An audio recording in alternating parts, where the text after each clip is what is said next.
Hello hi नमस्कार सगळ्यांचं माझ्या चॅनलमध्ये सगळ्यांचं स्वागत आहे. आणि आज आहे महाशिवरात्री. तर महाशिवरात्रीच्या सगळ्यांना शुभेच्छा. आणि देव वगैरे पूजून झालं आहे माझं. तर माझा देव मी म्हणजे आणि एका दादांची मला कमेंट आली ती की असं काय वाईट नव्हतं त्यात, पण देवाचं माझं पटत नाही. म्हणजे असं काय मी नास्तिक नाही, पण मी करते. मला जसा वेळ भेटेल जसं मला माझी इच्छा झाली देव पूजायची तर मी पुजते. आणि आज महाशिवरात्री तर ही स्वामींची पूजा मी केली. तर मी असं काय नास्तिक वगैरे तसं काही नाही, पण मला जर वाटलं देव पूजावं तर मी पुजते. असे बळच कोणी जरी सांगितलं आहे आणि देव पूजायचं ते मला नाही जमत. मला जर वाटलं तरच मी करते, ना तर मी ते देवापाशी जातच नाही. आणि त्याला पण आहेत कारण. तर म्हणजे मनापासून तर पाहिजे ना, नाहीतर नुसतं दुसऱ्याला दाखवण्यासाठी करायचं आहे त्याचा काही उपयोग होत नाही ना. त्यामुळं मग मला जर आतून जर इच्छा झाली तर बाबा आज देव पूजायच्यात तर मी पुजते देव. असं काही नाही की मी पूजत नाही. आणि त्यांच्यामुळंच आहे सगळं. म्हणजे आत्ता जे सध्याला आहे ते त्यांच्यामुळंच आहे, त्यांच्या आशीर्वादानेच आहे. तर थँक्यू. तुम्ही म्हणजे त्या दादांनी माझा व्हिडिओ बघितला. मला म्हणजे त्यांनी सांगितलं की तुम्हाला घरबसल्या म्हणजे जे काय मिळतं तेवढं आहे. म्हणजे त्यांचा आशीर्वाद आहे त्यामुळं तर आपल्याला मिळत राहते.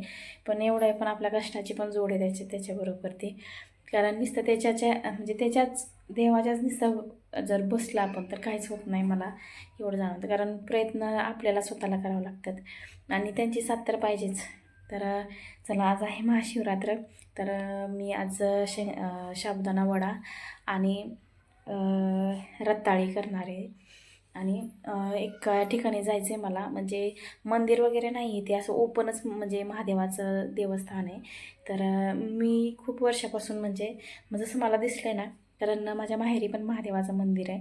तर म्हणजे महादेवाच्याबद्दल तर वेगळीच काहीतरी म्हणजे आहे. तर त्यासाठी मला तिथं जायचं होतं, पण अजूनपर्यंत मला जायचं काही मला भेटलं नाही. पण मी आज आवर्जून जाणार आहे. ते पण म्हटले मला, कारण ते गेले कामावर तिथंच येतं. तर ते म्हटले मी तुला फोन करतो नंतर ना तू ये. पण असा एकटीला जायचं होतं. म्हणजे आरूला घेऊन जाणार होती, पण आरू काही येईना झाली. तर म्हटलं आता चला मी एकटीच जाणार आहे. तर मी आधी इथला काम आवरते आणि मग नंतरनं जाणार आहे तिथलं पण मंदिर मी तुम्हाला दाखवते, कारण मला तसं मंदिर खूप छान म्हणजे आवडतं मला. तर चला आधी इथलं आवरून घेते, नंतर आपण तिथं बघू. आणि आता आम्ही आलेलो आहे महादेवाच्या मंदिरात. मंदिर म्हणजे मंदिर नाही, हे ओपन आहे सगळं. आणि इथं पाठीमागे बघू शकता तुम्ही. आणि पूर्ण म्हणजे पटांगणच आहे, मोकळंच आहे सगळं.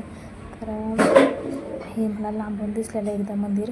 तर मी ह्यांना म्हटलं मला जायचं आहे, पण असं एकदम असं अचानक यायला म्हणजे काहीतरी हेच लागतं. तर म्हटलं आज महाशिवरात्र, तर म्हटलं दुसरीकडे कुठं जाण्यापेक्षा इथं यावं. आणि खूप छान आहे इथं, सगळं मोकळं आहे. आणि ही पिंड पण सकाळी त्याचा अभिषेक होता. आणि आज पण स्वामींचं म्हणजे काय पारायण का काहीतरी आहे इथं. तर त्यासाठी तयारी पण चाललेली. खाली खुर्ची वगैरे आणून ठेवली. आणि ही बघा पिंड, मला ना खूप छान वाटलं तिथे गेल्याच्या नंतर ना. आणि आम्ही दोघांनी पाया वगैरे पडलो. आणि तिथे खाली वातावरण पण म्हणजे झाडं येतं खूप छान. त्याने ही शेडसारखं आहे, त्या तिथं जाऊन ते बसलेले होते.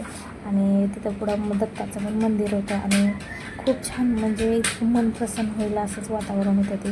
तर हे आहे नंदी. आणि अरुणा असे कडकडने फिरत होते.